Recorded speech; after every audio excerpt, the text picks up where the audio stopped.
nearsighted. I refuse to wear glasses, so I need to put it here. Okay. So it correct my eye. So this can make sure both side can see the same focus level. Or what happens is if I put it here and then I set up the microscope, and when I can see clear, my student cannot see clear. So that's a very important thing. Okay. So have you tried to put on your grandma's glasses Yeah. or your mom's Yeah, and glasses? it's very blurry. Yeah, you cannot Yeah. see anything. Yeah. So think about that. If you're wearing your grandma's glasses, you will able to do Yeah. microsurgery. So in another scenario is kind of like my eyes now is getting like 40, more than 40, 45 years old. My eyes getting different. Sometimes in the morning and afternoon, it's different. So sometimes I just put it here, and actually it's not.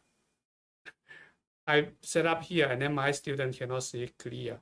So now my way is I let my student, they see it clear, and then I adjust this one to match my eye at that time. So I don't know what at that time was that. I haven't kind of do an eye exam for more than 10 years. So, and in another scenario is in the OR, the teacher already doing microsurgery, you jump in, and then you set up the microscope, but you cannot see clear. But the teacher, he is doing micro, so he can see clear. So in that situation, so what we can do is we turn this one, no matter left to right, kind of make a new prescription right away for you. Okay. Yeah. So that's kind of a secret use of this one. Sometimes can save your day, because if you cannot see it, you won't able to help, and it's also not safe. Yeah. Okay. Yeah. And then here, now you can see here up and down. We want to look straight and keep a straight posture, so we won't get fatigue quickly, because microsurgery usually it will take a long time to do surgery to get a job done. Sit down. Okay. Yeah, turn on the microscope. Okay.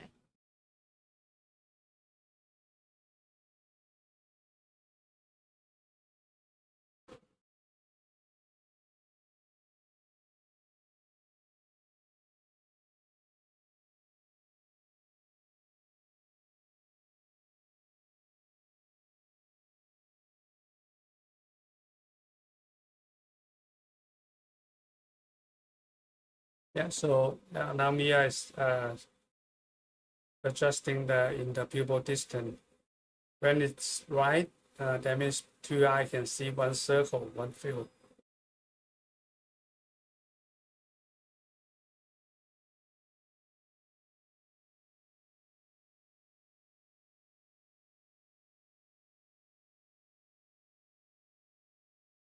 Okay. Yeah, that's good. good. Yeah, because Mia, I think, she has some experience of using microscope, so it won't be a problem. So Mia, now I want you to try this way. Okay, stay away a little bit. Now, when some of the students, they have struggle of kind of getting sense of two eyes see one field, I will use this method. Now you stay away, a little bit away. Yeah. Now look at the lens. Do you see two very tiny light spots inside the lens?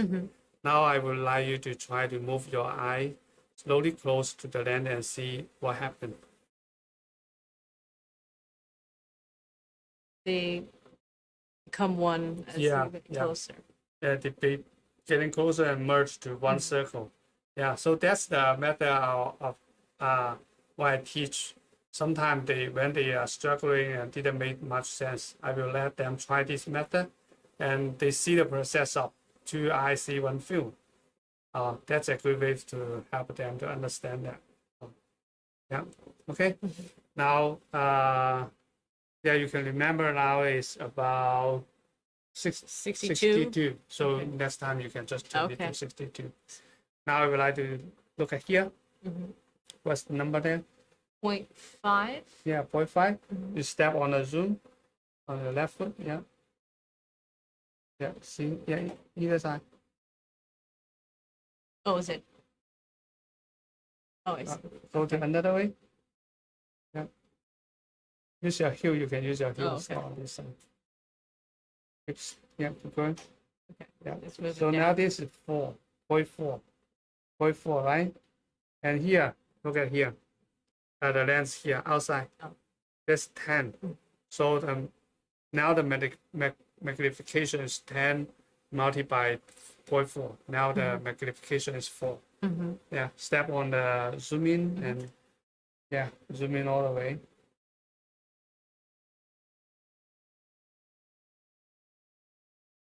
Yeah. Now it's 2.4. That's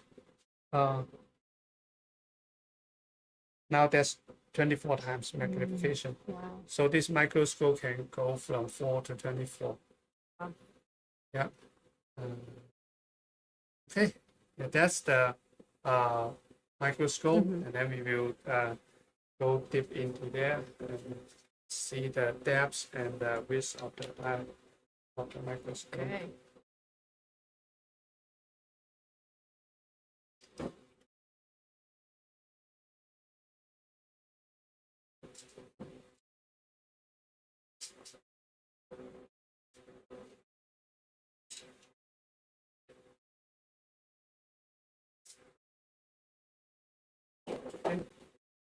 And yeah, now we switch to two camera. One camera of this one and one camera of the microscope.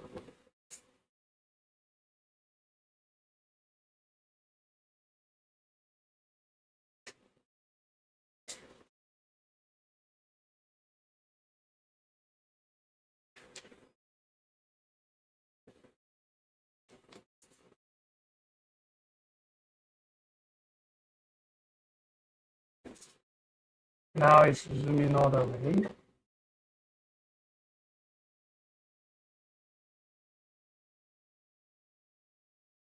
Okay, now zoom out the microscope.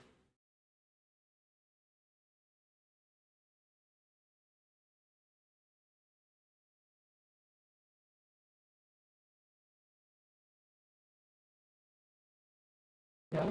Now can you see clear? Are you in good focus now? Yes. Okay. Yeah. So now we can see the diameter of the view is about 65 millimeter, right? Mm-hmm. Okay. Yeah. You write down. Yeah. Yeah. Now 4 times magnification, and the diameter of the view is 65 millimeter. Yeah.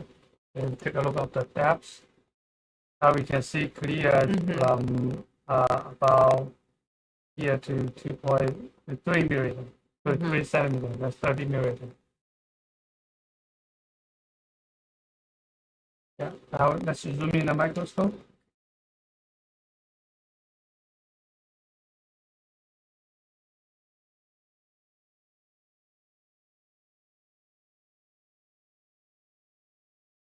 Okay. Now a little bit blur, then step on the focus on your right foot.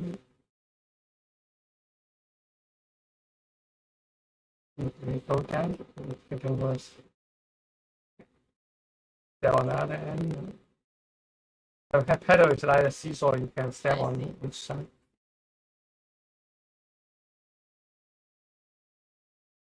Go back. Go back. Don't worry, just make it like a toy, a big toy. Yeah. Maybe a little bit more. Yeah. A little bit more. Can you see clear? Yeah. Okay, I think this is clear. Yeah, so it's pretty good. So in this is the 24 times. Now we can see the diameter is about 10 millimeter. Mm-hmm. Yeah, so like that. And the depth is, yeah, so how many millimeter do you see? Can you see clear? Maybe 3? Yeah, just 2 to 3. 2 to 3. Yeah. Yeah.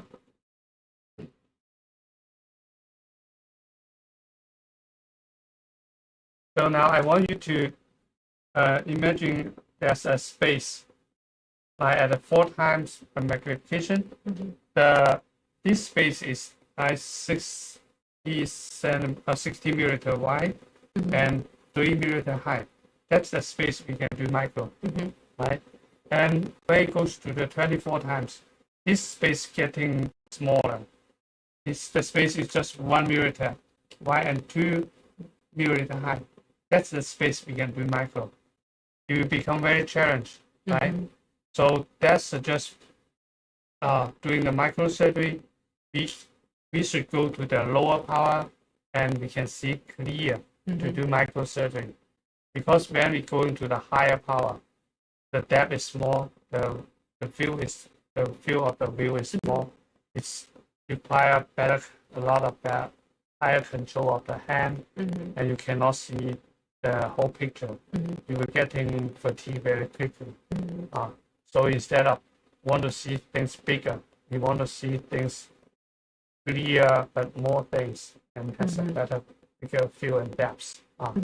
That will be more convenient. Yeah, so that's the setup of the microscope. Yeah. Okay, now zoom out the microscope. Zoom out the microscope.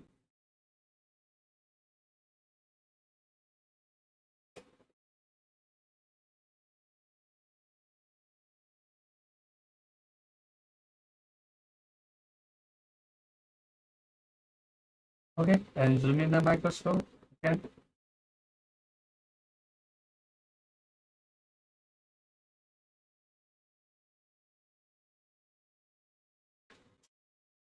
Okay, yeah. At this time, we zoom in and zoom out. The microscope can stay in focus. At the beginning, we zoom in and then it out of focus. We need to adjust the focus again. So what's the difference? Why is that?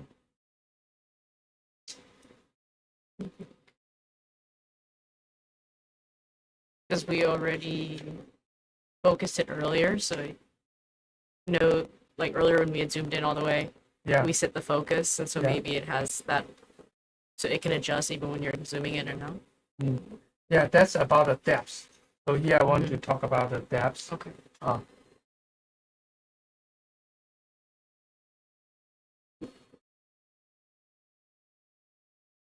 Like this pad, this green pad, when we can see, remember the depth of the microscope at the 4 time magnification? It was 30 millimeters. Yeah.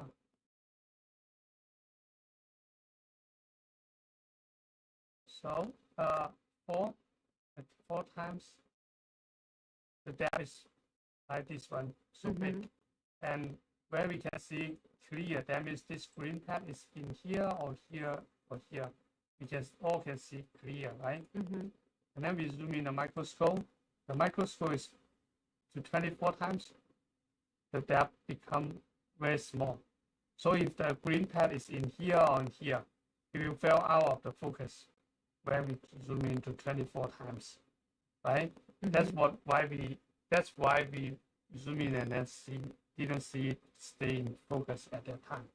And then remember when we go to the 24 times, we refocus the microscope and see the pad, this green pad clear.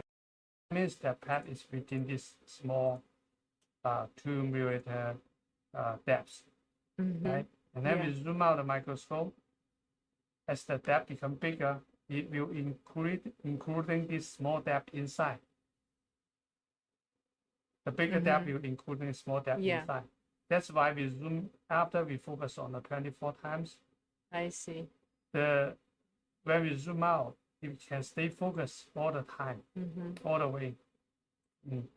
Yeah. Okay. Yeah. Yeah. So that's just in the real practice, how we can use the depth is we would like to set up the microscope in a higher power and then zoom out to the appropriate power to do surgery. I see. Like for finger replantation, Mm-hmm. we may repairing the nerve use the 4 time magnification, and maybe repairing the digital artery use 6. Maybe repairing the vein on 10 time magnification. So we may set up a microscope in a higher power, Mm-hmm. and then we can adjust the microscope to the appropriate power in to do different things. Mm-hmm. Yeah, so that's the how we use the depths in the real practice. Mm-hmm. That makes sense. Yeah. Yeah. Oh, one more thing is, how far away should our eyes stay away from the lens? Oh, that one I forgot to talk about at the beginning. So you stand up and see here. Mm-hmm. You see there's a very sharp spot Yep. in the paper. Mm-hmm. Yep. So when I get stay away, that spot Blurry. become blurrer and Yeah. bigger. When I get closer, also become blurrer and bigger. Yeah. So thing about this is the lights project here and project to here, and in this spot it become a thing about as a cone, and it's focused on this spot. And when we look at the microscope, we want all the lights enter our pupil. So that's the that distance our eyes should stay away there from the lens. This this distance can allow all the lights enter our eyes, and we can see everything under the microscope. Okay. Yeah. At the beginning, I don't know. Sometimes I lean all the way on the lens and then making this a circle. Yeah, that's why when I was doing this, I was testing that if I went closer, but yeah, it was harder to see, so I was kind of like just outside of it a little. Yeah. Further, kind of some of the lights didn't enter our eyes. That's why we cannot see the whole everything in the.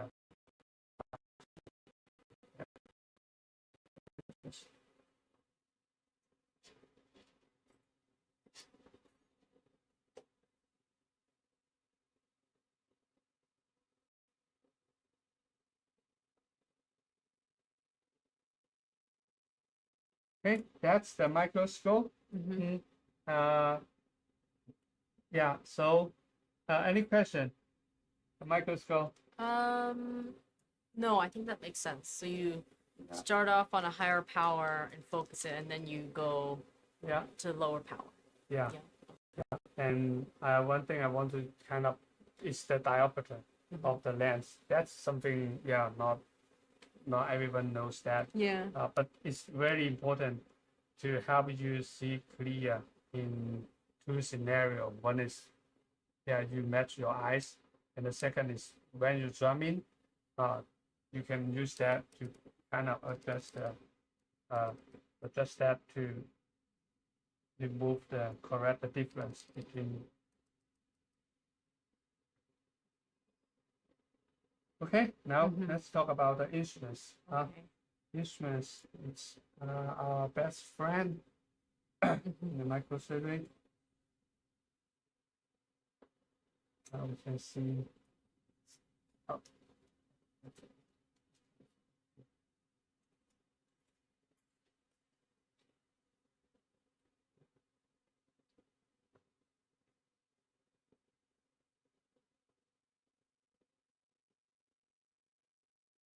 So so here's all is the needle holder. So in the microsurgery, there are 4 major instruments: needle holder, scissor, and forceps, and dilator. So all this is all needle holder. Yeah, what difference do you see? This one looks like a scissor to me. Yeah, good eyes. Yeah, that's a scissor and needle holder combined. They have different tips. This one seems like it's kind of tapering to get thinner. This one looks pretty uniform. Yeah. So like the thickness of the tips of the needle holders are the different. size of the tip. And like there's different colors, different grips to hold it onto. Yeah, different color, and then you see the handle. This is the rat handle is also round handle. Rounded. Yeah, that's true. Everything. That's the difference. So the difference of the instrument, they like the lens, like this longer one, you use it on a deeper space, and rat handle, feel it's more steady. You can holding it more stable. The round handle has good feature. It's easier to turn. Okay. Sometimes we would like to turn it down, pointing down, so you can pick up things easier. Okay. And this is the titanium instrument. And this is the stainless steel. So the difference, this one eventually will got magnetized. Once it got magnetized, the needle will attach. Will adhere to the. I see. Let's see here.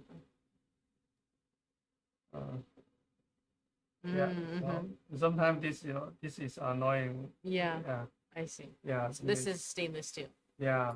So you can see like this instrument. When you want to pick up, but it didn't go to the tip, it just adhere to the instrument. And titanium instrument, it won't got magnetized. That's something, a good feature of that. And this one is a little heavier. This one is a little bit lighter. And the most important difference is the tip. So most of the money is paid for the tip. Once the tip got damaged, that becomes zero. And the tip is like a finer tip, the more expensive. Like this rainbow instrument, the tip is 0.1 millimeter. That's the finest instrument now. So this one is 1,500. For like lymphatic. LVA. Yeah. And like this one is the standard micro for the plastic surgery. So if you didn't see something, that's the standard. It's a 0.3 millimeter. Okay. Yeah. So this one is a little bit. You can see this one is a little bit. You sand it down a little bit on the tip. So this one is a 0.2. Oh, okay. 0.2. Yeah. So we can see this two is also standard one is a 0.3. This scissor and needle holder combined is also a 0.3. And this one is bigger, so it's about almost 0.45 to 0.4. This one is super fine. You can see it's very thin and narrow. So it says it's the 0.1 tip. Oh yeah. So from this side, it's still kind of big, but on this side we can see it's very thin. So we can use to catch a small needle, but it won't occupy too much of the space. It's point one round handle. Round handle curve that of the tip. Some of the needle holder has a straight needle holder. Straight needle holder is not convenient to use in the stitching. But one of my teacher, he used a straight needle holder. His idea is because the needle holder is always straight, so he don't need to flip it up and down because it's always straight. Okay. So that's true. Yeah, that's true. Yeah, you try this one. Here's a needle holder with a lock. You can see and how it locks. Yeah, keep it low so you can see what happens. It locks into place. Yeah, so when we push it until the lock, it's locked. We push beyond and then we unlock. Yeah. Okay, yeah, you try different instrument.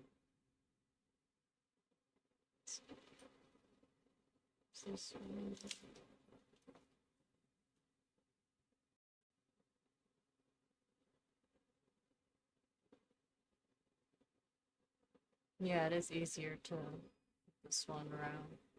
Yeah. So this needle holder and scissor combined is my special weapon. Yeah. I use it to kind of save some time because I don't need to put it down to pick up a scissor. So you grab at the tip and you cut back. Yeah. I bought it when I was doing a kidney transplant by one person. The microscope not allowed 2 person.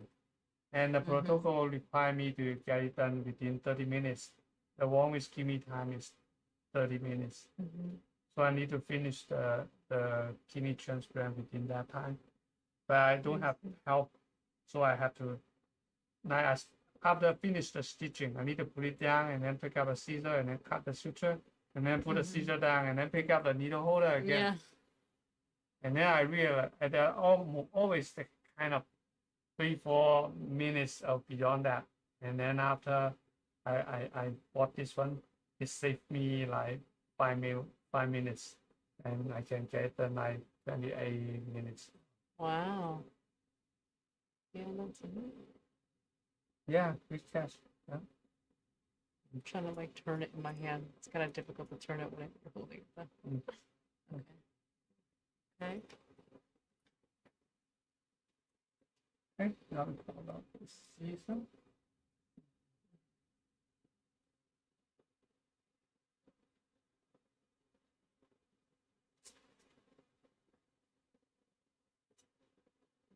Lots of different scissors.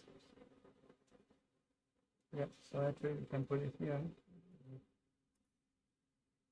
So the Caesar, from outside we can see there's some difference of the lane.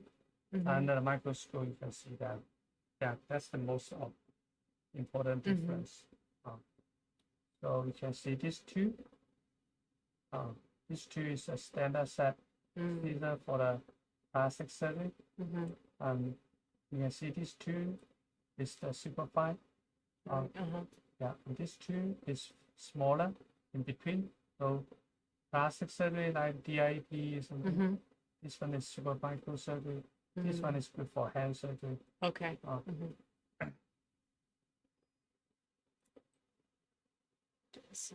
Wow, I didn't realize there were so many different kinds. Yeah, so like this is the straight Caesar. Here's some information I want you to know. S&T is the company.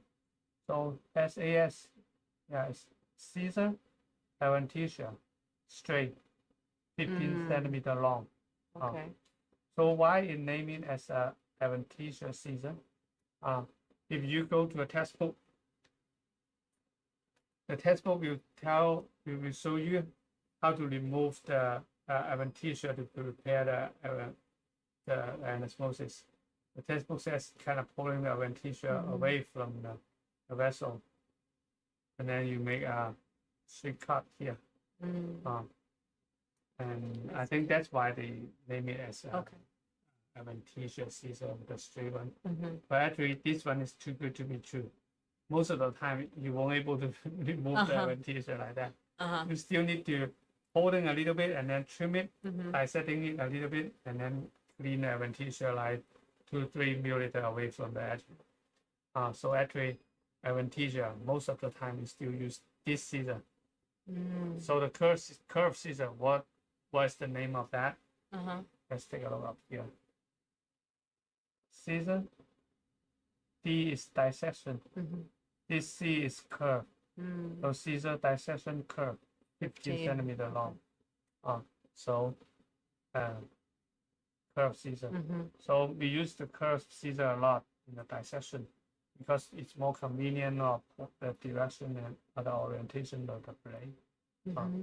And the straight Caesar, most of the time we just use it to prepare the end for the anastomosis. Yeah. And these two small Caesar, super fine. Yeah, here's some information I want you to know. What's this one? Scissor, dissection, curved. Yeah. 15 centimeters. Yeah. Let me see, R8F. Yeah, R is the round handle. And this A is the diameter of the handle is 8 millimeter. It's a global standard. Like all the round handle instrument, the diameter is 8 millimeter. Okay. Yeah. So here's a F. F is the fine. Fine. So the blade is the fine blade. It's a super fine blade. And 12 is the blade size. The blade size is 12 millimeter. Okay. Right.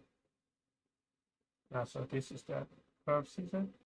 Okay, you see it's 12.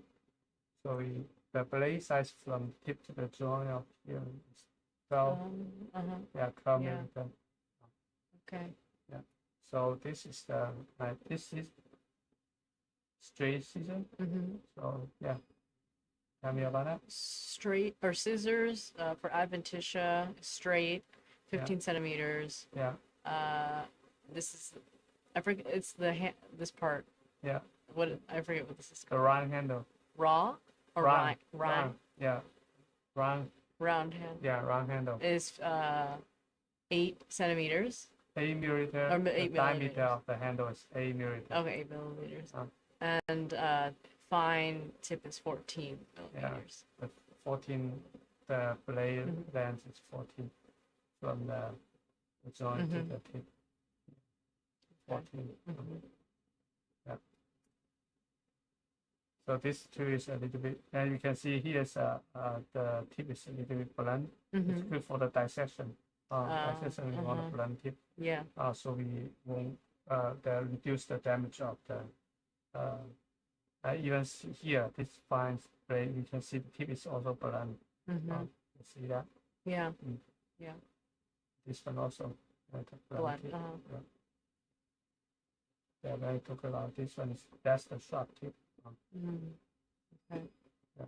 So because the blunt tip that when we spread it, and even this one will come across at the top of the vessel, that can prevent cutting into the vessel. That's why the blunt tip. I see.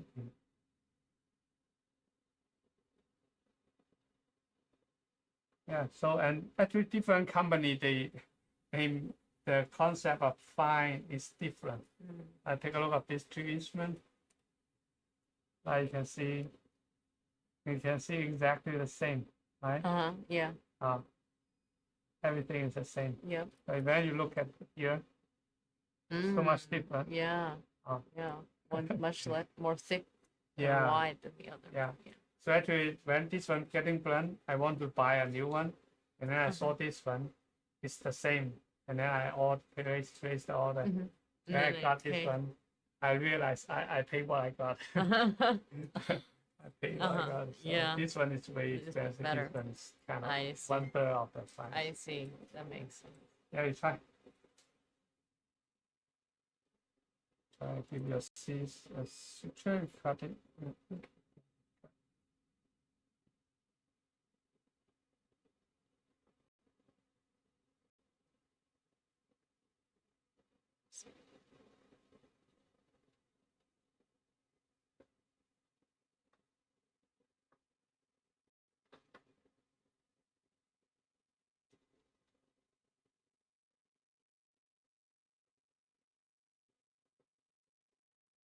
This one seems to cut more sharply than this one.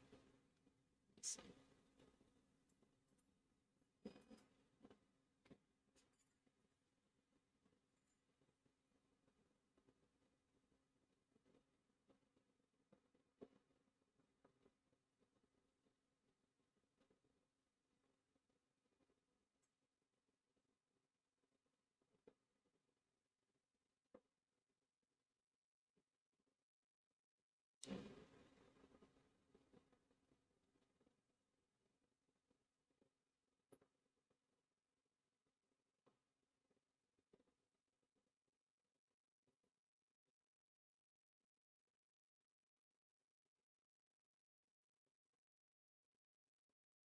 Cool.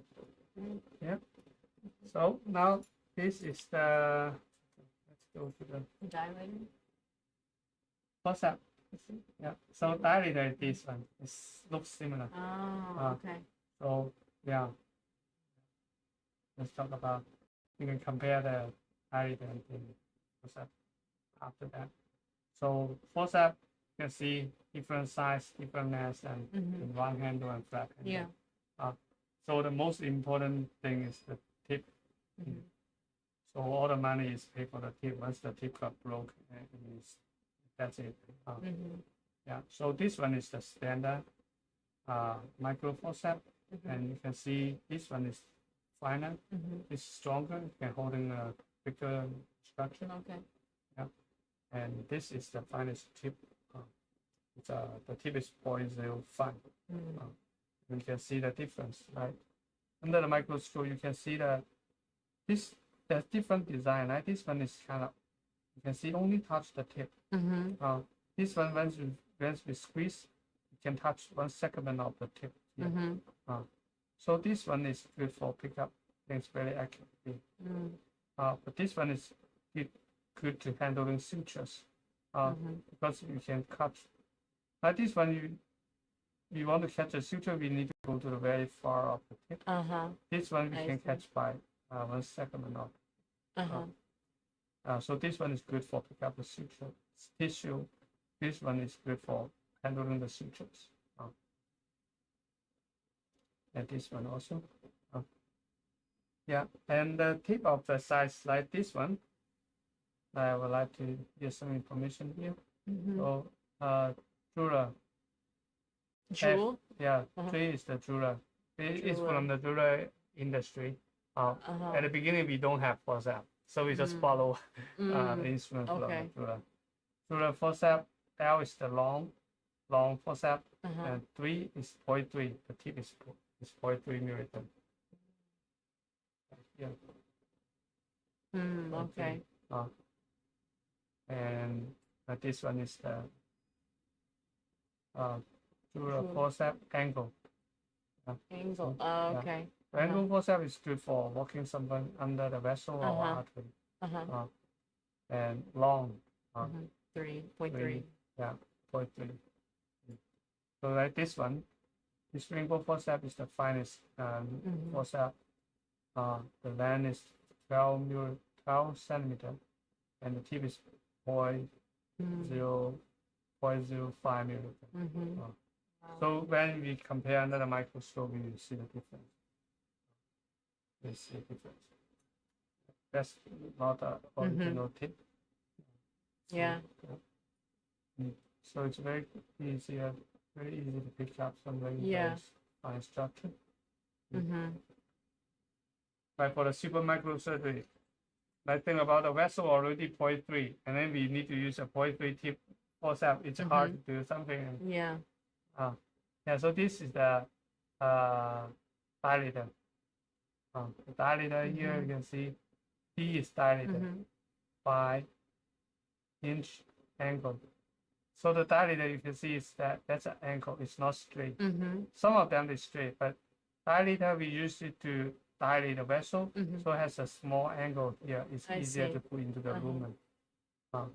So when we dissect the vessel out, we can irrigate it and it exposed to the air, and then muscle will contract.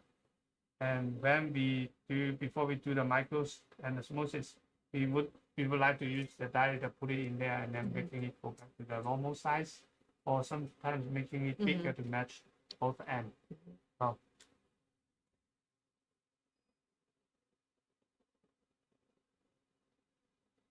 Yeah, so this one is the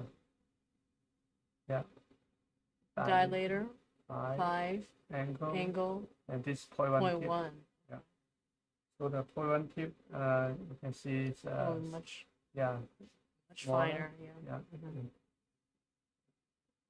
finer. Try different things. Yeah. So these are the dilators I see because it has this.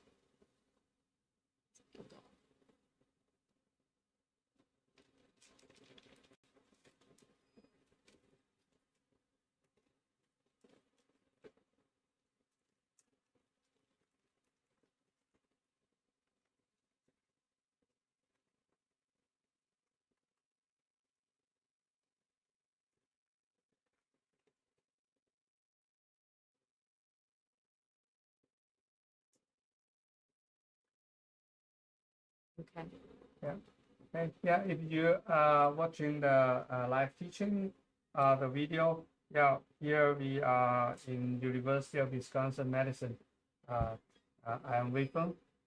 Today we have a guest student, Mia. Mia is a 4-year medical student in University of Washington, Seattle. She's rotating in our plastic survey. So we have 1 2-hour practice session of microsurgery.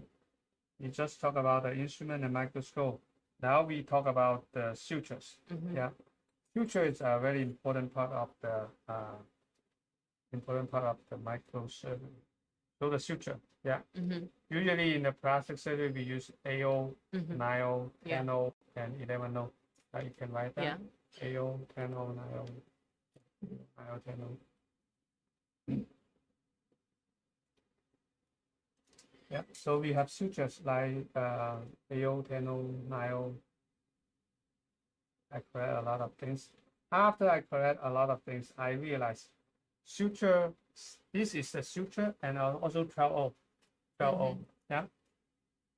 AO we used to on a 3 millimeter above vessel. And this one usually we use on 2 to 3. Yeah, 2 to 3. This is 1 to 2. Yeah, and this is below. When it's sub millimeter, we use 11O. When it's going to like 0.5 millimeter, half millimeter. If we have 12, that's better. We should go to that way. Wow. So and after I use sutures, and I realized the more important thing is the needle on different sutures. So let's take a look at this one. Now, here, I'd like to show you some information here. AO, that's 0.4 metric. Metric is a pharmacological unit about the size.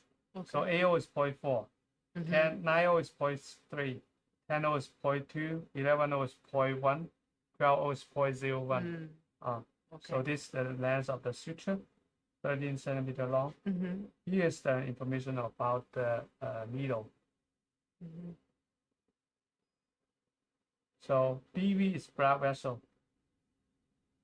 130, that's the diameter of the needle. 5.1 millimeter, that's the length of the needle.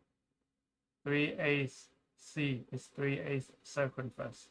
We don't like a half circumference needle in microsurgery because it's hard to turn and do the stitching. Yes. Taper. We like a taper tip. We don't use the cutting or reverse cutting needle because the taper tip is considered as a traumatic needle. Yeah, so this is a needle on the AO suture. Let me go to the 9O. 9O, and then the diameter of the suture is 0.3 now. And tell me what's that? Blood vessel.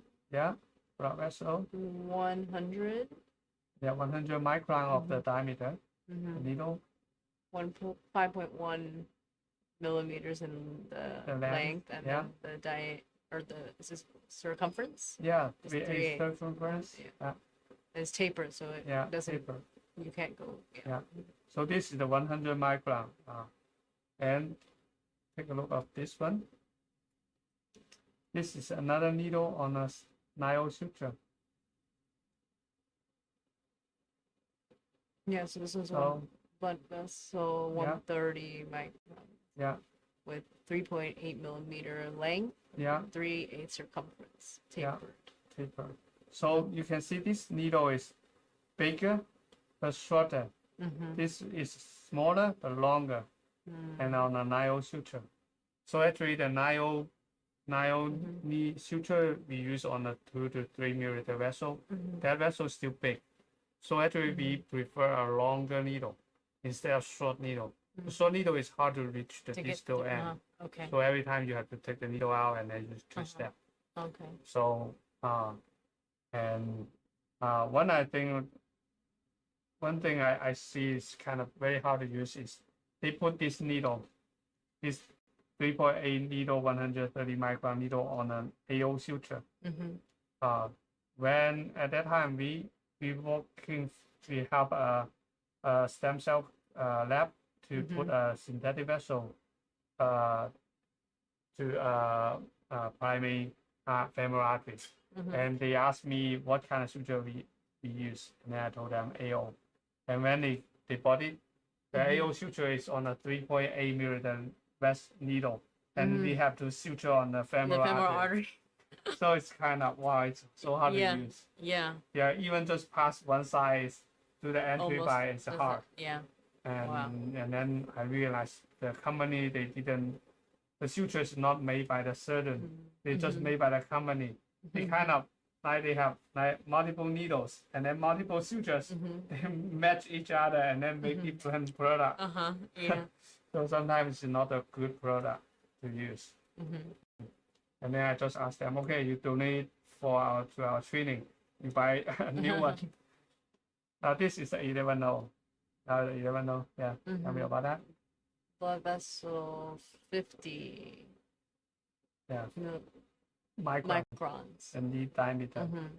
Yeah. It's 3.8 millimeters in length and it's 3/8 circumference. Yeah. Taper. Yeah. Yeah, we can comparing that. Yeah, and this imaging, this figure is similar to the exact size. So this 3.8 is the one finally. So the needle on the 11 is almost the half. Yeah, this is twice of the thickness of this one.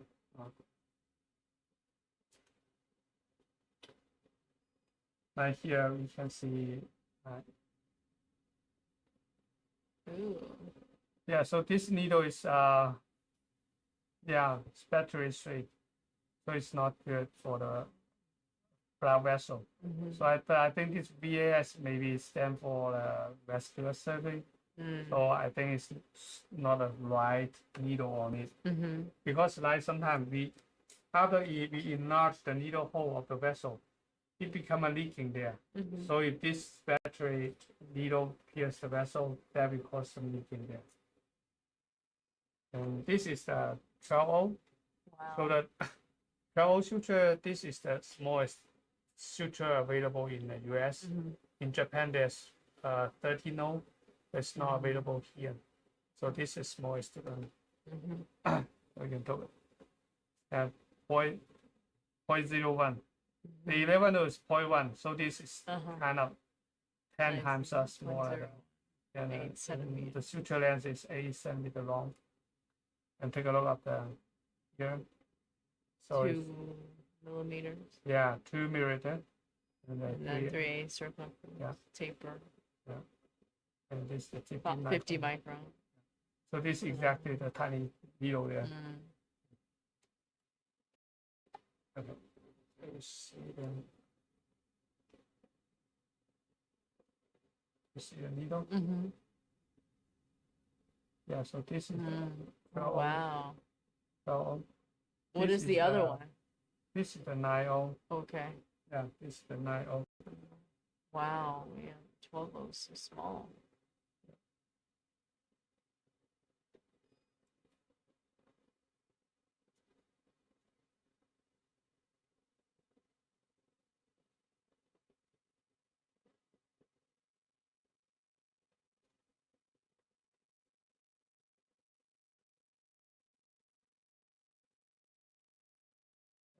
See, this is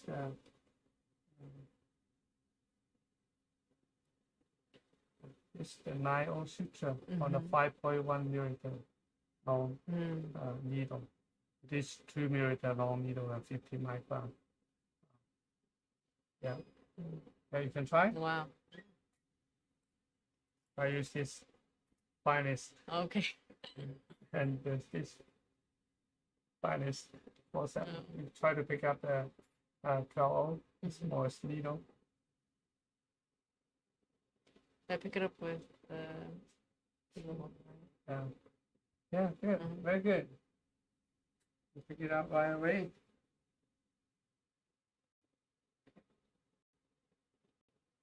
Wow.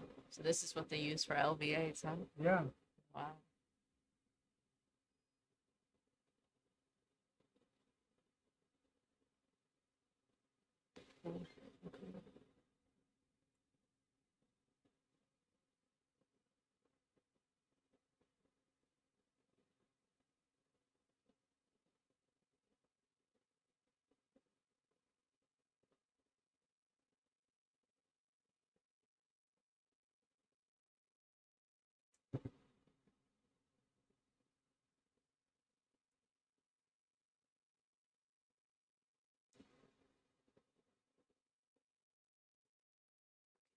Yeah. Okay. Yeah, that's the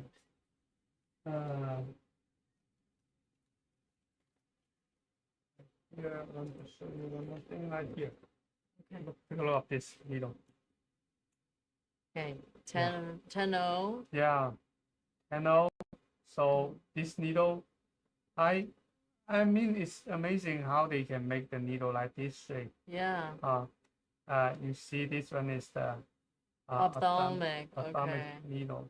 Mm. So the ophthalmic needle, I actually I have a question why they made that until I asked a couple friends in working on the ophthalmology. They said they're stitching on the eye. The eye is tissue is not the same of the vessel. It's thick and sticky. So they want to hold the needle better. So the round body needle is very easy to twist. And another thing, they don't want to take the whole thick and spine of the needle, the eye, because there's fluid inside the eye. And if you don't do the full thickness spine, and then the fluid will come out. And also the bacteria will come in. So they don't, to prevent to lower the risk of the infection, they use this needle and take partial bite of the eye to the stitching. Yeah. So the that's the information of the sutures. So is that helpful? Yeah. I feel like no one ever really talks about what all the numbers on the suture mean and all the instruments. So that's all very helpful. Yeah. So next time when you go to the OR, you will understand a lot more of everything. And the suture, if you go to a hospital, the microsurgery already well established, that's no problem. Maybe you are the first one, you need to tell the OR what kind of suture you need to buy instead of using the wrong needle and wrong suture, and that's not good. Okay, now we can move into doing some real teaching things.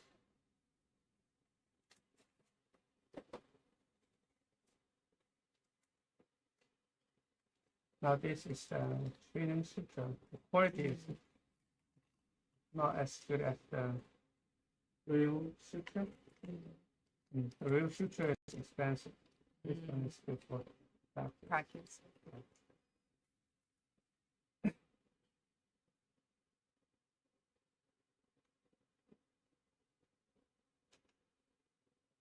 So yeah, now you can see the suture. It is still in the sponge. So at this time, if we take the needle out from here, and then holding the needle and try to unwrap the suture from the sponge, that's not good because sometimes it's stuck in here very very firm. Okay. And then if you try to hold the needle and pull it out, sometimes the suture will break from the needle, and then we cannot use it anymore. So the safe way to do it is we release the tail, everything from the sponge first, then there's nothing stuck in there.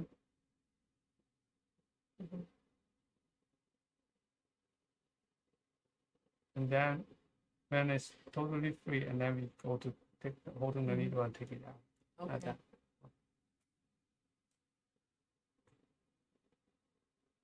Okay, you pick a needle holder. You can use this one. Okay. Or you can use this one. This one's.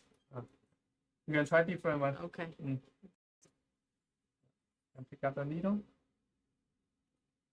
Yeah, use a forceps one. And pick up a needle and put a stitch here. Put a stitch here and then tie a knot. Okay. Then we can start from.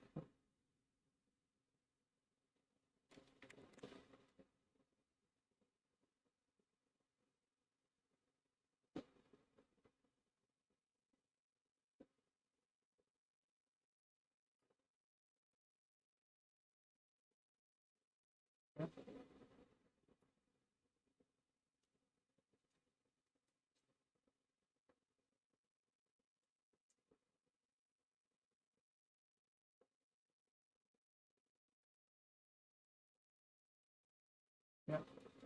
On the microscope to see our hands.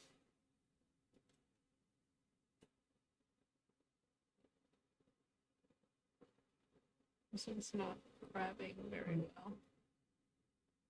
Oh, that's a long suture. Yeah. Let's cut a little bit shorter. Cut it here. Okay. Okay.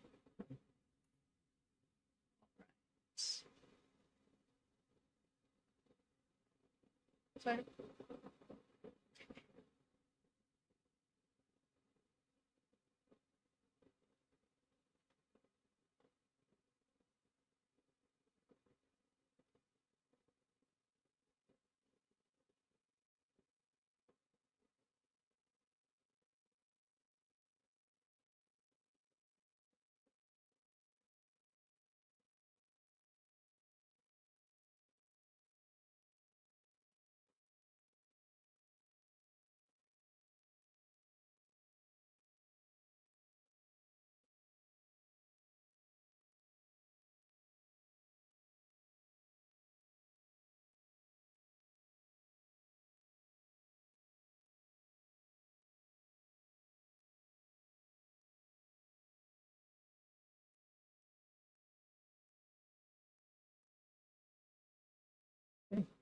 Yep. Yeah, that's a good start. Here is something I want to share with you so you can be better. Okay. So the first thing we want to increase the organization of the suture so it won't interfere our knot tying. So and then to pass the suture, to adjust the needle, at the beginning we would like to most of the time we kind of pick up the needle and then pass the needle from the instrument to instrument. That's not easy because the needle is rigid and the instruments are all rigid. So it's a good way to just holding the suture and then dangling and touch the surface so we can control it. And if the needle is not in a good direction, you can use one arm and then push a little bit and then catch it. Okay. So when we holding the needle perpendicular to the needle holder, that's the stable way. But sometimes when the vessel is like, if this is the vessel, we would like to pivot the needle a little bit and move our hand a little bit, so make the needle parallel to the vessel. So this way we can stitch it and line up the entry and exit line. So when we turn the needle, when the forceps is small, so it's try to pick up by a forceps it's hard. So actually we would like to use a needle holder to take it out. Right? If we're still holding the needle like this way, when we close the needle holder, before we can close it, one arm already hit it away. So we should turn the needle holder. So that matches the curve. And as we're turning it out, we turn the needle holder. Instead of just pulling it roughly out, that will increase enlarge the needle hole and damage the vessel. And when it's out now, if we still use our right hand, go to the left, that's not comfortable. So once it's out, we like to pass the suture to our left hand, and then we go use one hand to pulling it out all the way. Okay. All the way. So this one can, if we pass the suture like this way, again and again, like this way, the suture will kind of clocking here. I see. And also when we holding the suture, there will be a small damage on each line, each part. I see once we holding it, it will cause some small damage. And when the suture break, it will break from here. So we hold the suture all the way to reduce the damage to the vessel. And what we want to do, our goal is to keep the suture, this part pass through the vessel edge straight. The straight can prevent it cheese wiring the edge, tear the edge. I think about the suture starting somewhere, if you pulling it, this one will kind of making the needle hole bigger or cheese wiring the edge. That's not good. So what we do is we use our pulley, needle holder as a pulley to release the tail, and this hand go to this way, so it can go straight.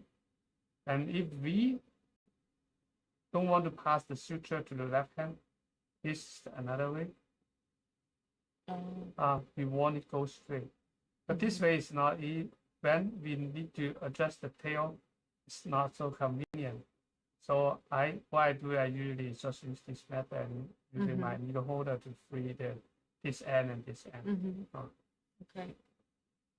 So when we come back to the knot tying, and here I want to explain the different method of the knot tying method.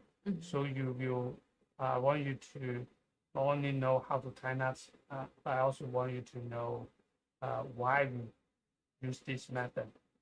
Knot tying method, you may see different teachers has different techniques. But going to the very basic thing is just we can actually we use it and we can translate the technique from the big sutures, the general needle knot tying method. This is the similar method of the general practice. You pull the suture out and then start tying knots here. And then the first one.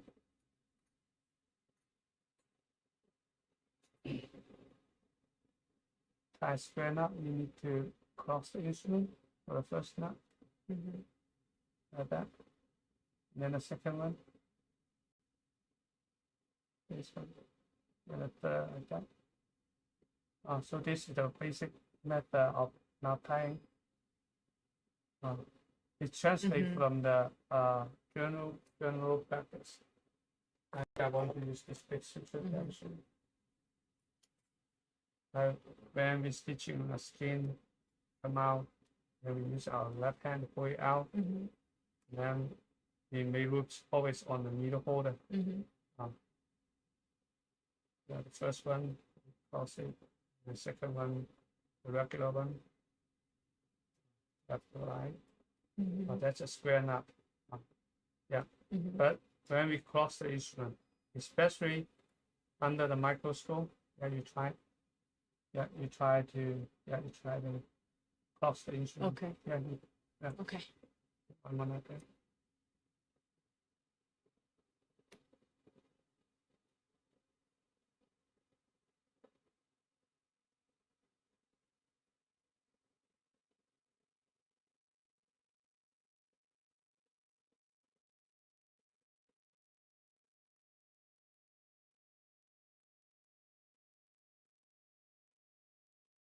Nice.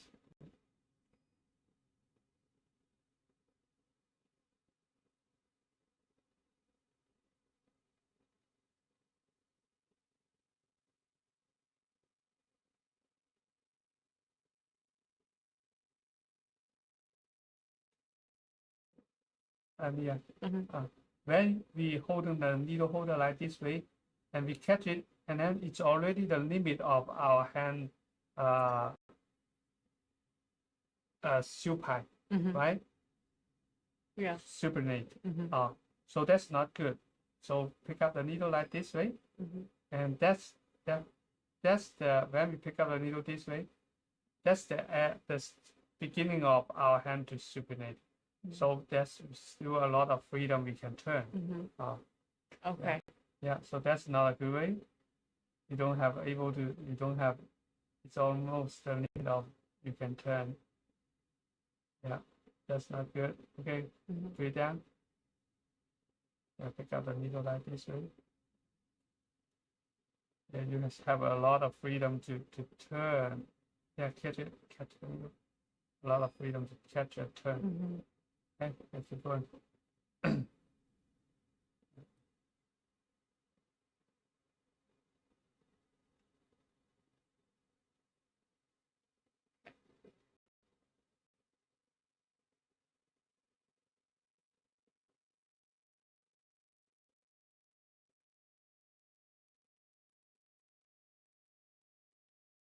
Use this forceps to catch the suture.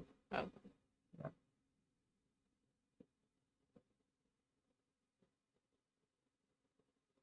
You mean I use this one to wrap around the? Oh yeah, okay. Yeah. Or how does it? Is it matter or? I will tell you. It doesn't matter. Okay. But it's different method and there's different. That's a good one. Yeah. So the first knot, you don't need to cross the instrument. Mm-hmm. Okay, yeah. Okay.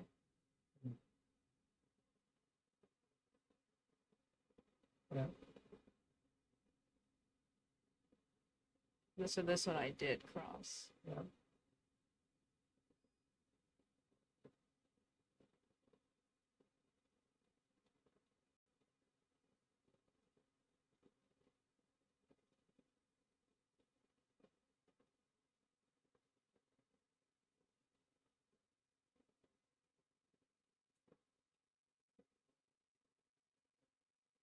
Yeah. So you still need to hold in the long end. And now we said either we should keep the short end short. Mm. Yeah. Good.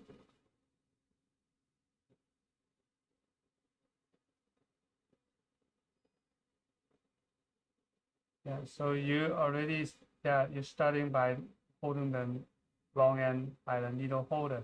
Mm-hmm. Yeah. Okay. Yeah. Try one more. Yeah. Try one more time. And see which part you can improve.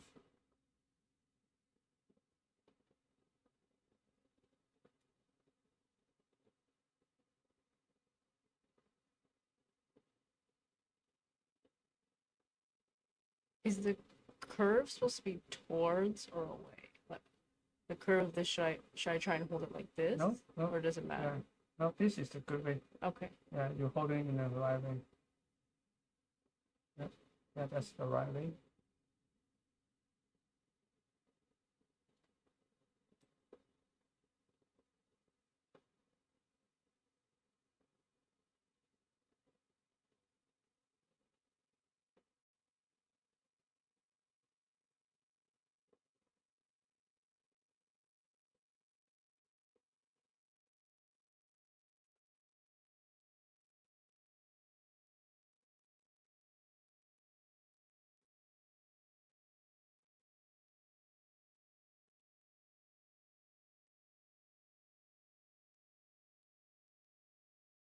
I keep forgetting how I do it. Hmm? I don't know. I'm trying to figure out which way makes more sense to do it with the forceps or with the. Yeah, yeah. Now you see there's different way, right? Yeah. Mm. Yeah, I will tell you what is the difference and why we and what may we can use to practice and in the training.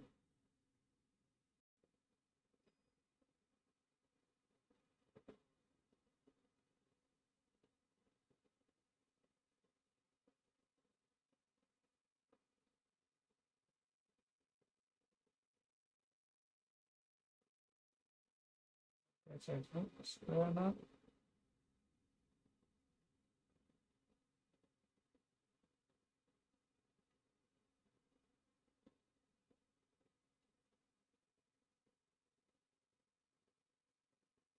This time you use the forceps to hold in the long end. Mm-hmm. I know. Yeah, I'm trying. Yeah.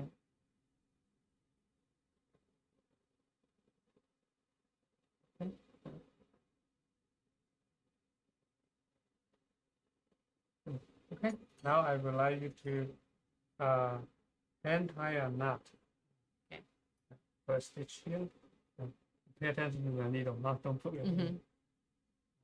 And we pick up the stitch, the hand tie knot. What we do everything. Yeah. So okay, now we cross our hand to tie the thread knot. Okay. Now at the beginning, if we don't want to cross our hand. Oh yeah, you can cross these, right? Yeah, yeah. Let me see. Yeah. This. Yeah, exactly. Mm-hmm. Yeah, so cross the hand is not comfortable, even in the big suture. So in order to avoid cross the hand, we cross the suture first. We cross the suture, and then you feel comfortable and easier to tie knots. So remember this one. So in the microsurgery, do you feel cross the instrument feeling not very good, not very comfortable? So we can translate this idea in microsurgery practice. Now I will have like one thing, if the suture is clocking here, what I want to do is let it come out to see my hand. Yeah, I just move on my hand all the way out and then come back, and then the suture will stay on the other side. Yeah, stitch, out, and then take the needle out. Also here I want to show you, like when I pull the long suture, I just use my hand, I rotate my wrist, and I also use my finger a little bit. That's mostly we can move by 13 centimeter and don't need to raise our arm. Okay. Try not to raise the arm, because once we raise the arm, the bicep will get involved. The bicep is, they don't like to do micro. They what they do is to lift the weight. So just by minimum, the muscle get involved. So here is one strategy we can keep the suture organized better. So I want you to remember one thing is in front of you. When we pull the suture out to the left, and then we bring it back to in front of you, and then we catch the suture. And then we're starting to make loops. And that's so this is the first knot. You don't need to cross the instrument. And I want you to know, pay attention to this here. If we didn't bring this, when we bring the suture back to here, everything will be naturally in the right way to, in a good way to do. By make loops, it's easier, and tie knots also easier. If we stay in the left and then we go to rigid, like this way, when you come back, you see the suture, this part is under your needle holder, making it's hard to make loops. And sometimes if we holding the suture, catch the suture like this way, and then the suture will end up pointing towards, away from the forceps. This one also is hard to make loops. So remember to bring it back to in front of you. Okay. This way, suture is in front and above of the needle holder. That's a very convenient way of make one loop or two loops. And second thing I want you to remember is when we bring it back to in front of you, don't just pick up randomly on a random length. Pick up, remember, 3. The short end, 3 times of the short end, 2.5 to just or 3 times of the short end. That's the best length to make 2 roots. Okay. And you don't need to pull all the way out of the film. So that's 2 things I want you to remember. One loop, one is in front of you, and the second is 3 times 2.5 to 3. Okay. Don't stay away from the knot. If stay away from the knot, it's not so convenient also. So this is the first knot. Yeah, wait a second.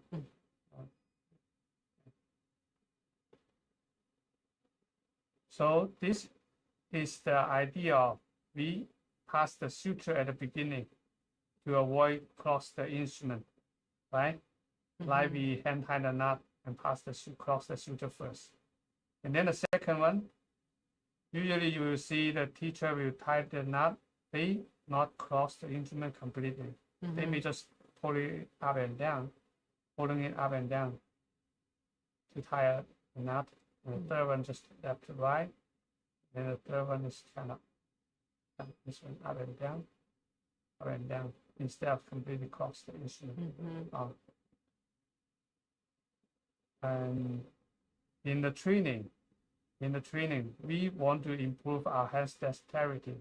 So after one knot, I would like to, in the training, we want to practice both hands can tie knots. So we pass the suture, so we can practice both hands can tie knots. This way can improve our hand dexterity, and also when sometimes in this part is not enough space, we just pass the suture to tie knots, use another hand. Okay. So I would like you to use this method in the training, and it's not a bad method. It's also a good method. not only improve our hands dexterity, it's also in a practical good method. So when we're getting better, so it doesn't matter right hand or left hand, actually it's depends on situation. When we're getting better, so this is the airborne method we use, we can practice. So the airborne is we always control the both end of the vessel, long end and short end. So this way we don't need to drop down the short end and pick it up again. And then you'll be more efficient and have more fun. So the resident here, once they got this method, it will become the only method of tying knots. So this method is airborne, is developed by a professor in Taiwan, Hong Chi Chen, Dr. Chen. And yeah, sometimes we still will fail. This pen will fly away. So in here we teach a different method. We have another airborne method. This method is so this method is kind of 100% we have control of both hands. Sometimes, like think about this suture, if you don't have a good assistant, or suppose this suture once you put down, if you go behind the vessel or go to the deep space, you don't want to put it down actually. So with this method, you will be 100% of holding to end instead of we have to spend time to find it, especially when you don't have a good assistant. So this method looks like slow, actually it's more efficient. Okay. Yeah, okay. Yeah, got it.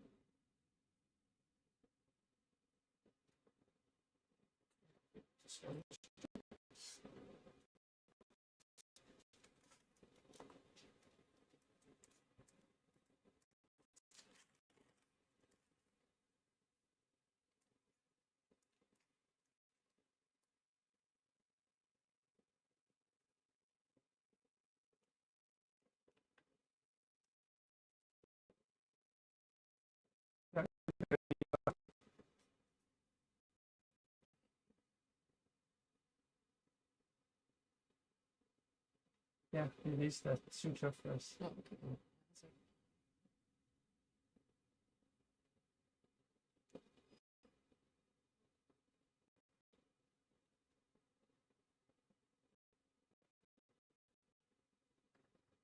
So the tail is here. Tail is here. Oh, okay.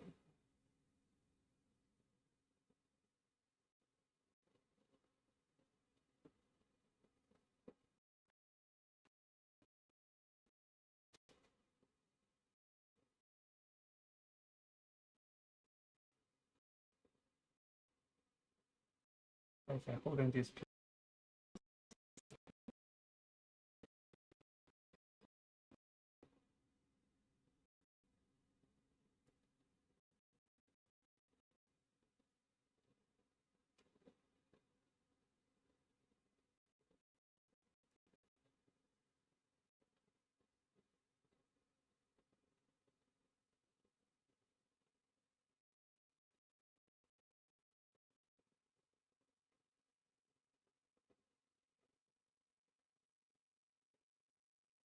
Did you grow up in Seattle, Washington? Yeah, yeah. A little bit outside of Seattle, but yes.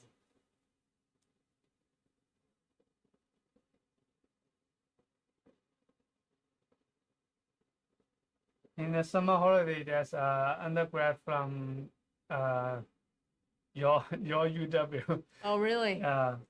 Just visiting? Yeah, Or- she's student has a program support to visit our lab.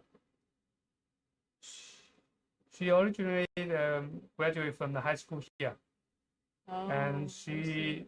is the group of the program of the student interested in surgery. So we just invite her to the program and assign to our lab. And she spent 2 months in the lab and practice micro. Wow. And later she pretty good and even can teach. Wow. That's great. Okay. So pull in front. Yeah. Pull Yeah. it up. Yeah, nice. Making it a little shorter. Good. 2 to 3, so I'll try Yeah. here. Yeah.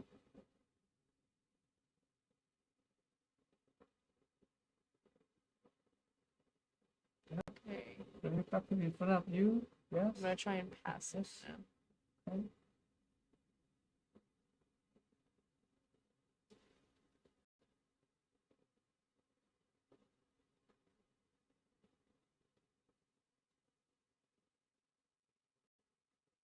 Yeah. Keep going.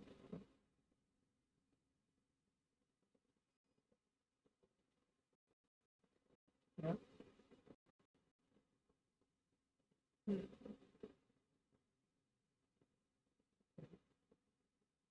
Yeah. Nice. Okay. Keep going.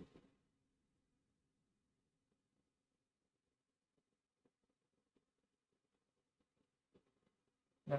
Try to pull the suture evenly, both hands. So one. Yeah. Here is something we can improve. Yeah.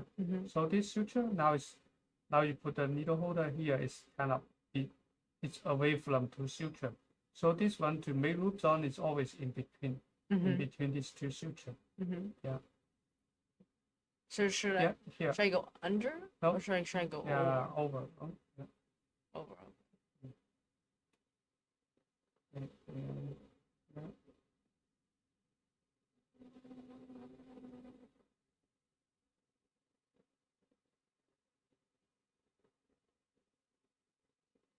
Go above. Yeah. Go on over the suture. Yeah. Okay. Yeah. Hold the suture. When you pull the suture, slow down and see how to even the force. Okay. Not just one hand go. I feel like I'm pulling farther here. You can hold it a little bit stronger. You may try the forceps. You may try the dilator. So the dilator can catch the suture better. So usually when handling the suture, Okay. the features will switch to use a dilator.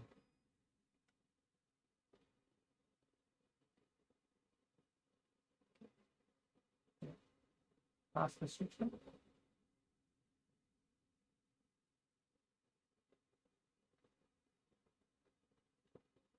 I don't know which side I need to pull more. Yeah, keep going past it.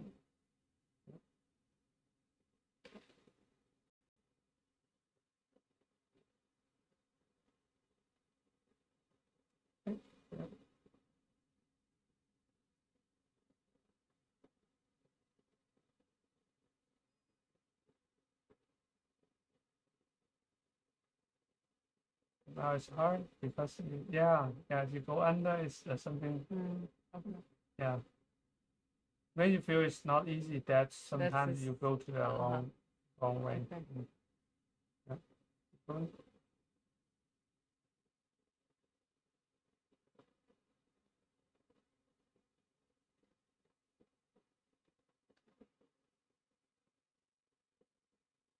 Sometimes like this. Yeah, so now you pass the suture using this one, the forceps to catch the suture. Yeah. So should I go? Because it feels like going over. I'm like over here now instead of grabbing this. So now why it's difficult is you can see the suture is pointing away from your forceps. Like this one is pointing away, the angle is not good. So now catch the suture. When we bring it back in front of you.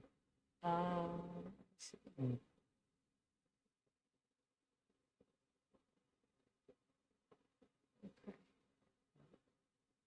I see. It needs to be like right in front of me. Okay.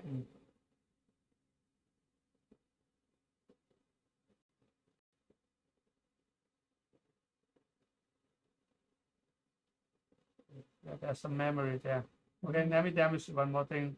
Mm-hmm. That is another concept is making the root on above of the short end. Like when we're holding the suture, then we bring it on the top of the short end. So if we make root on here, then we move, and then we bring the suture here, and then we move. We just make root and then we catch the short end like that. Yeah.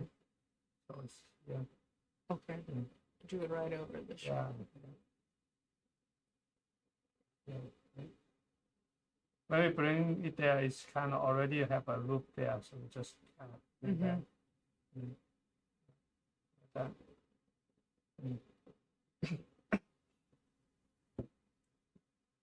Okay. Memory again. Okay, yeah. Okay. Now we can practice a little bit of the stitching. Okay. Stitching method. Now I give you this is another very simple model we use. So just that one is the vessel, we cut it as the two end, proximal and distal end. Use this one just to stitching, practice the stitching method. Okay. Let me see. Okay, this one. Okay. Pick up a needle. Have you done some stitching on the synthetic vessel, like in the SRM? Yeah. Yeah. Okay. Yeah. This is the vessel process. This is 6 o'clock. This is 12 o'clock, and this is the front wall. Yeah. Okay. You put one stitch here. Pick up the needle. From one side to the side. Yeah. Yeah. Yeah. Okay. Yeah.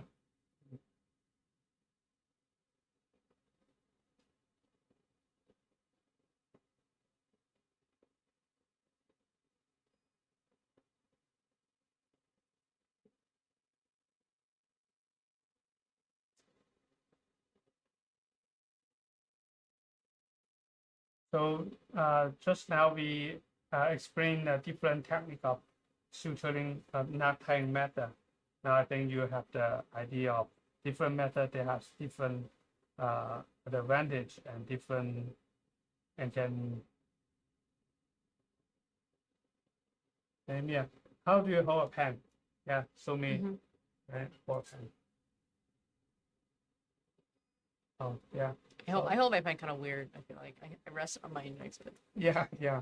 So and holding the lead in micro instrument also we always have like just like you holding a pen. We can use the less finger. That will be easier. Like what usually we just use the middle finger to support and these two fingers to control. More finger control, and then you need to train more muscle to work together. Microsurgery is kind of going to the very basic thing is just the muscle training. Like at the beginning we struggle because this group of muscle they never work together to do this fine motion. It's similar to like writing or speaking. At the beginning when we write it's very good, and then slowly getting better because the muscle getting trained and they work together very well. Matter speaking our language. Like for me, I still cannot make a very good strong R sound. If I didn't really pay attention to it, I always skip that sound because in Chinese there's no an R sounds, especially in south of China. So my muscle in my mouth and tongues, they never work together to make that sound. So it's the same of the micro. At the beginning, we feel struggle because this group of muscle they never work together to do this turn and one unit tiny motion. So just practice, and the less muscle we get involved, the easier you do.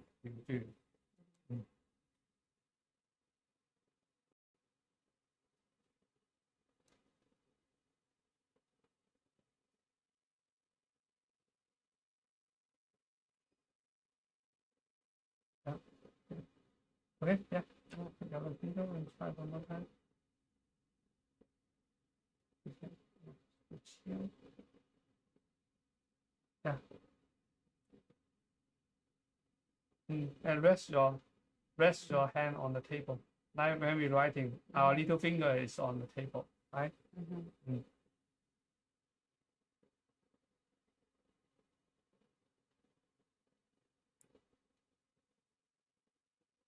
Okay, let me demonstrate one more time.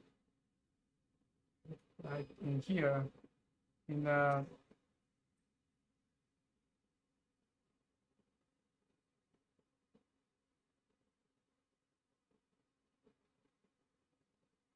this is the Okay. yeah. So the bite size theoretically is kind of twice of the thickness. So the bite here. Now the first stitch usually the vessel as we're pulling it, it will go along with our suture. So we put a little holder here to secure it. See. Now back to in front of me, and then I will just let the needle go or put it on the edge of the vessel. This way can prevent making this area still very clean, no suture changing there. So we want to make it even, even. And usually 3 knots. Okay. So this is one stitch. So I would like you to do it here.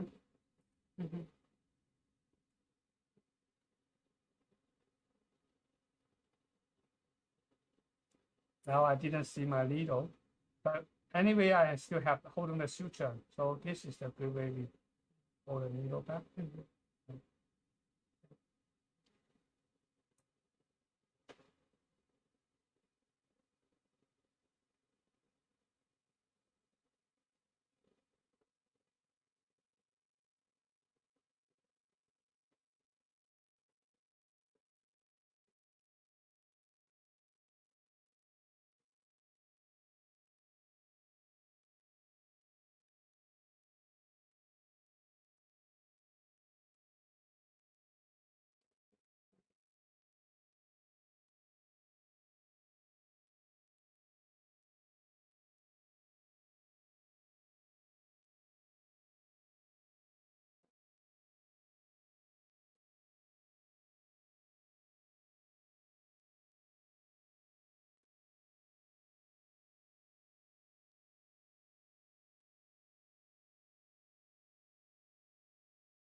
Okay, keep holding it and give it. I keep watching the short end and give it very short.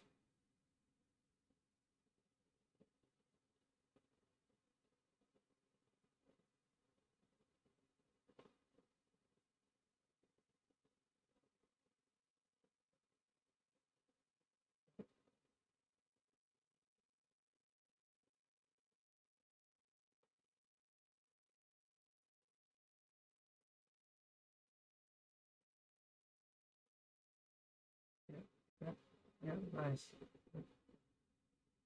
Yeah.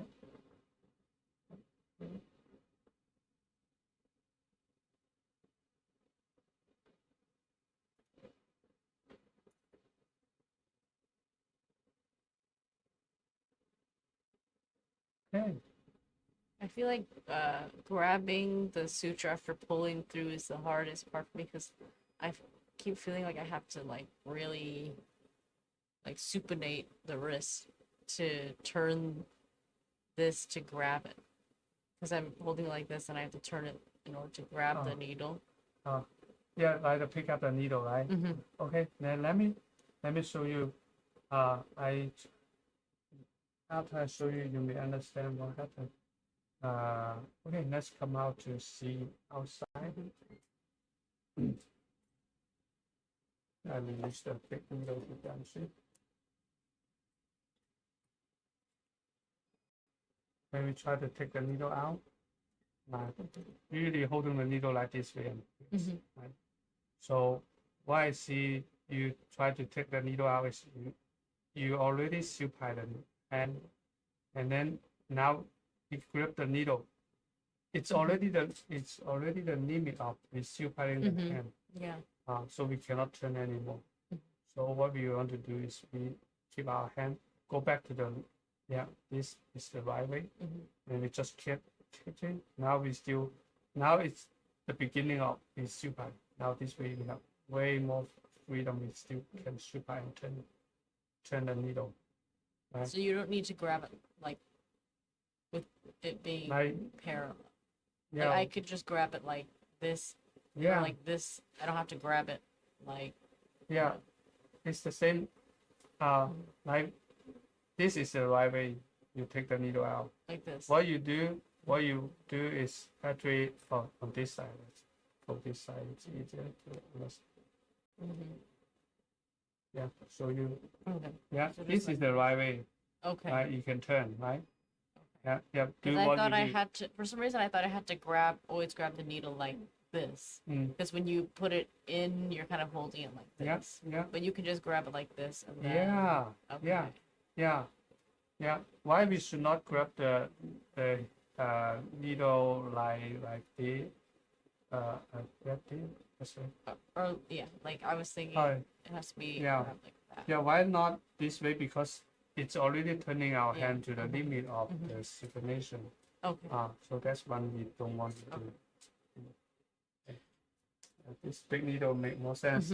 Yeah. Mm. Okay.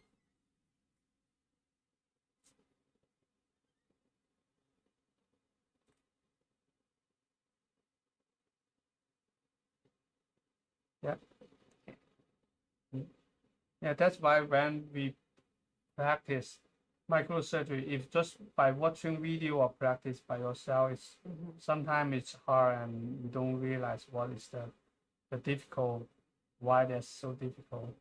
Okay, yeah, stitch in here.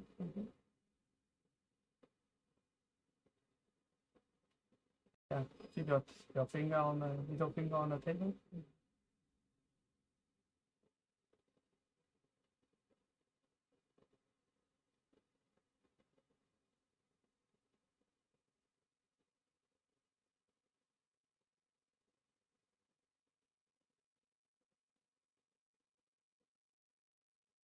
It's not straight. Let me see. Here I wanted to, when we starting the stitching, the needle direction is important. I think about this is the vessel. We want to holding the needle parallel to the axis of the vessel. If we still holding the needle like this way, and that's not good because once the needle in, we want to adjust it, it's hard because the needle is already on the vessel. So we want to holding the needle parallel to the vessel of the vessel. And think about, I put your hand on the table.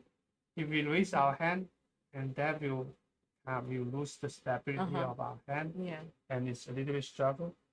And see if you can use your middle finger to support. Instead, use your ring finger to support. Put the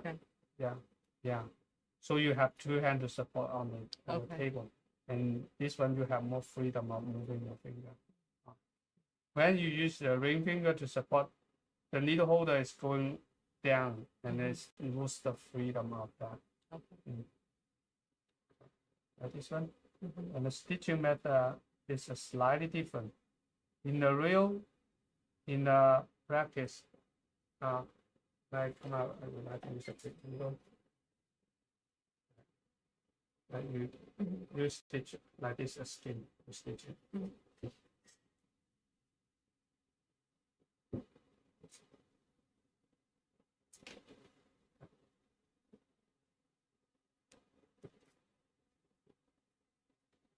Yeah. So when we stitch it, we turn the needle holder and want to pierce the needle into there. Like what we do is the general practice is like that, right? We want to turn our hand and then turn the hand come out, or twist our arm. That's easier on my big one. But when it's under the microscope, when you're turning it, it becomes difficult. So in a microsurgery, we do it slightly differently. So I would say like this is what we do is we support the vessel, and then what we do, we don't turn and try to turn like this way, and like this, try to turn it this way. That's not comfortable and not easy. In the microsurgery, when you observe slowly, closely, you can see the tissue, they didn't turn like that way. Raise the edge, you press it down, just move forward. Okay. Once we press it down, there's a difference of this spot, the pierce spot, and the edge. That distance is good enough to. And on the other side, we don't kind of try to hook it up like that way and then come out. That's mostly happen when we bend the needle. We see the needle tip. When we go to try to catch it, there will be a higher risk of hitting the back wall. Yeah. So once we see the needle, we keep it in the air. And instead of trying to hook it up, we pick up the front one and put it on the top. That will 100% of. We only have the front wall on the needle, right? So to pierce, we lower the distance. And all we need to do is just move forward again. So our right hand just press down, move forward, put it on the top, and move forward again. All we need to do is just move forward. Okay. This method will kind of significantly decrease the difficulty of the stitching. Okay. Yeah, this is one of the very valuable things I want you to take away. I never realized that because they always teach you to go in a 90-degree angle, but that makes sense. So this one's you just kind of push through.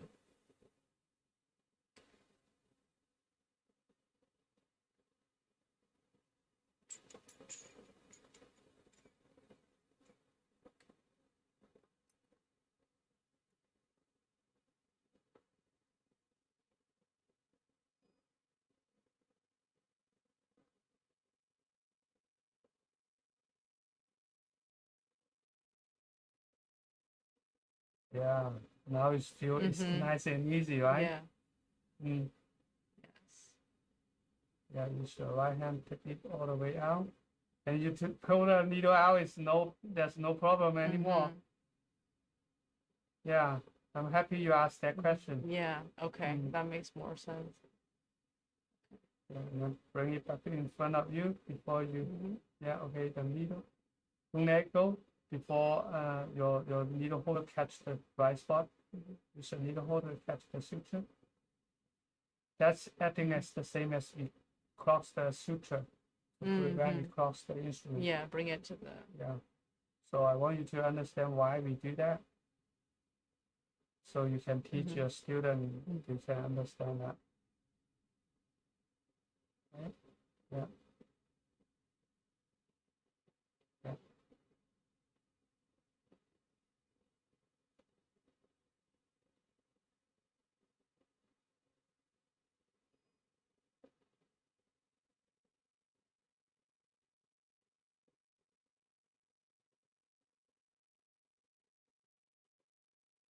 Yeah. Nice. Yeah. Very good. Okay. Yeah. 3 knot microsurgery, 3 knot good.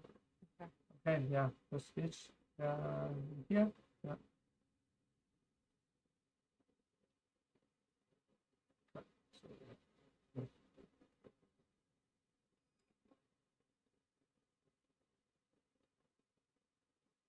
Oh, yeah. So here's one thing we can improve. Like when we talk about the needle direction, there's 2 things. One is the needle parallel to the axis of the vessel. Second is the needle tip. We want a needle tip horizontally to the surface instead of pointing up. By pointing up is far and it's very easy to twist. And it's also pointing up. We need to turn to the pierce. It's harder. And pointing this is too close and pointing down is not. We also hit the back wall. So find a right spot. Okay. That means we holding the needle surface horizontal to the surface. Horizontal. Okay. Yeah, that's the best way. in the regular stitching. So this one can allow me just move forward and finish the pierce. And sometimes we holding it up is in the super microsurgery. We go like holding it up because in super microsurgery, the front wall and back wall they're very close. So we to prevent the vessel hitting the needle hitting the back wall. We would like to holding the needle pointing up a little bit. So we only this way can the needle this in is not a good shape. So it is. So we want to only catch the front wall like that. Pointing up is allow us we only catch the front wall. But that's another story. So two direction. That's two things. One is the paradoxal axis, and the second is horizontally to the surface. Okay, and try.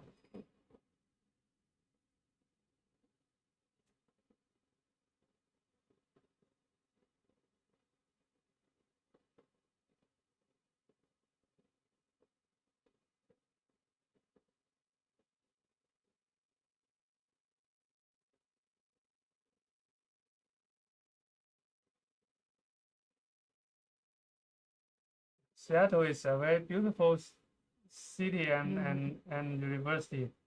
Have you been to Seattle? I heard about that. It's a lot of very flower. Yeah. Yes.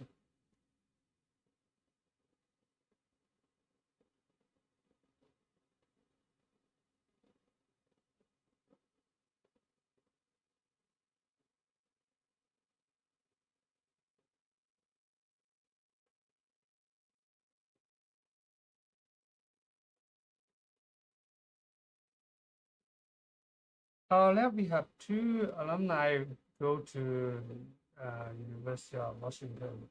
Oh, really? Yeah. One he go to an MD PhD program, I think. Here at Wisconsin? No, go to Oh, university. then now is working in the lab. Yeah, should be. And his wife go to neurology or something.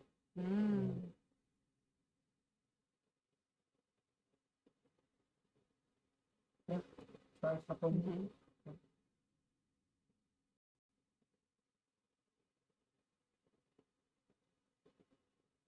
I see you making progress. Thank you. All these are very helpful because some of them are things that I didn't know. In terms of like the angle of the Yeah, needle. not only you don't know, I don't know. When I was struggling at the beginning. I don't know. So when I'm looking at you, it's kind of feeling I'm just looking at myself in the past. In the past, yeah.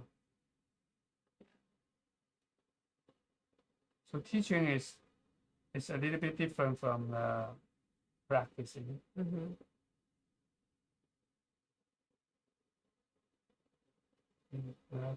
When you're feeling a little bit struggle, that's a little bit something wrong. Yeah.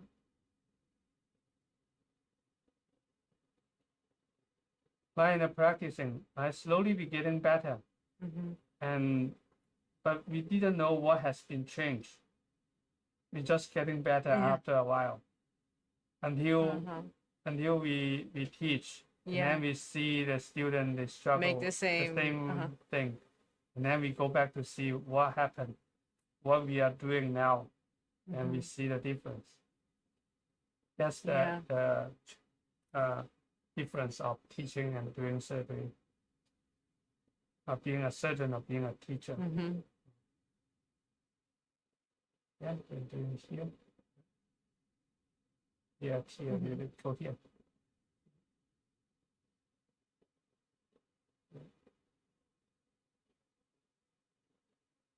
Yeah, sometimes when you just watch, if I didn't say it out, I didn't tell you, you may not understand what happened. What's the difference? Okay, catch it.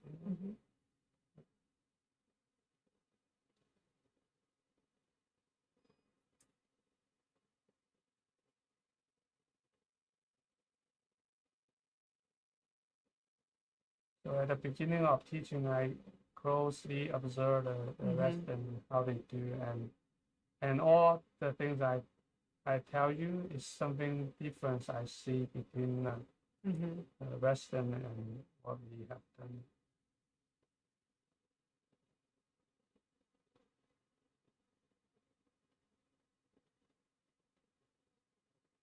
Yeah, rest your hand on the table. Sometimes when there's not enough not support, we use our little finger to kind of acting as a tripod or stand.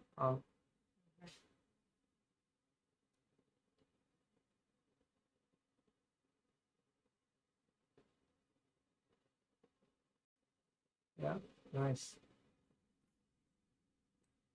Like in super microsurgery, I see my teacher. He, in order to be stable, he really holding the needle holder or something very close to the tip. So just like really what we are doing in writing, and also sometimes we touch our ring finger, so it's kind of making it as a tripod. I see. So super microsurgery actually we just move a little bit, just move a little bit. Wow. Okay. It's yeah. Yeah. So it's more than now it's on 2 hours and 20. So doing microsurgery, how long do you feel is that? It didn't. No, it felt like it was like 5-10 minutes of like just doing stuff. It went by so quickly. Yeah. That's the side of we enjoy live micro. So every time we feel oh, it's already 2 hours. It didn't feel the time. The time fly away. Yeah. Yeah. And that's what you are experience is what the residents here they are feeling. Microsurgery they just have fun and so much fun. They practice here, and then when they go to the OR, once they pick up the instrument, the teacher will see oh it's not your first time of handling the micro, and they get a chance of doing stitching, and they they are very reliable. Then they are PGY 3-4, they already have chance to do micro. And when they are PGY 5-6, they already can leading the micro case, the whole flap case. Yeah. And sometimes I see probably you have a chance only when you are the fellow. But here, when you are PGY 6, you can do micro completely by yourself. Teacher just supervising you and helping you. And so some of them they don't don't even feel they have to go to a micro fellow because they already practice so much. So much experience. Yeah, so they want to go directly to the hand so they can use the micro instead of going to a micro to learn micro. Yeah, you can still go to the micro fellow, but you should go to a micro fellow kind of different from what you are practice in the Western.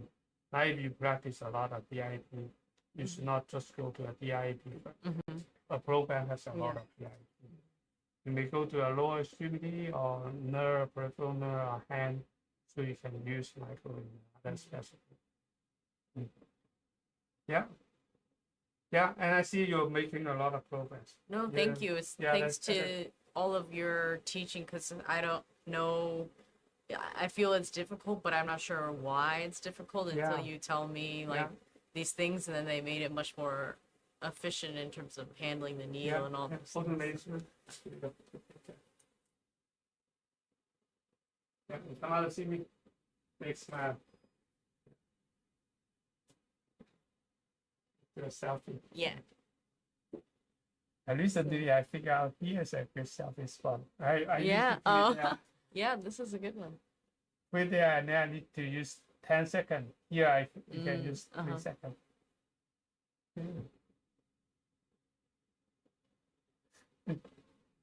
Thank you so much. This was very helpful. I appreciate you taking the time to walk me through everything and explain the instruments and the microscope and everything, and it makes a lot more sense. Come here to wrap up.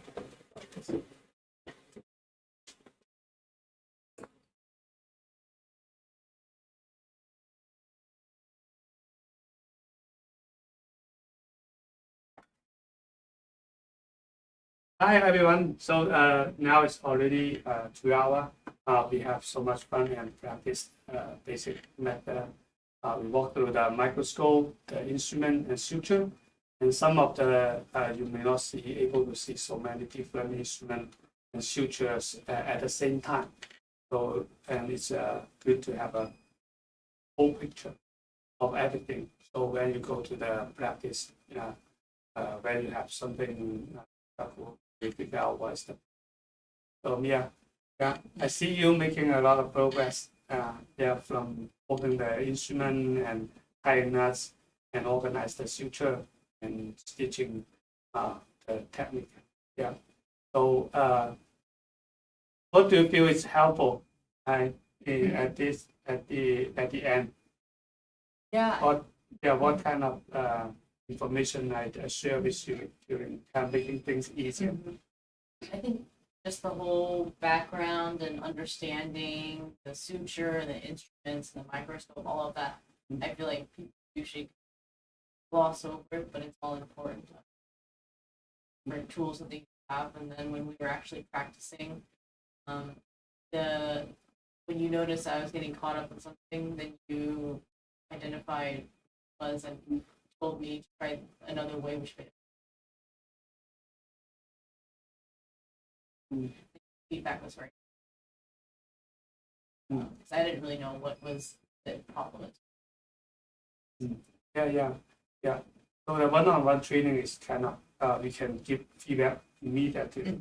So that's I think one of the valuable thing of our teaching, and also that's why we try to share online. So the surgeon or the student they want to learn or microsurgery, you can watch how we teach and how you learn. That's a good process. Yeah. Definitely. Yeah. So everyone, if you're watching this video, if you like our video, we have a lot of upcoming live teaching. We teach undergrad medical student, resident, and also micro fellow also. So yeah, please like and subscribe and share. Thank you. Thank you.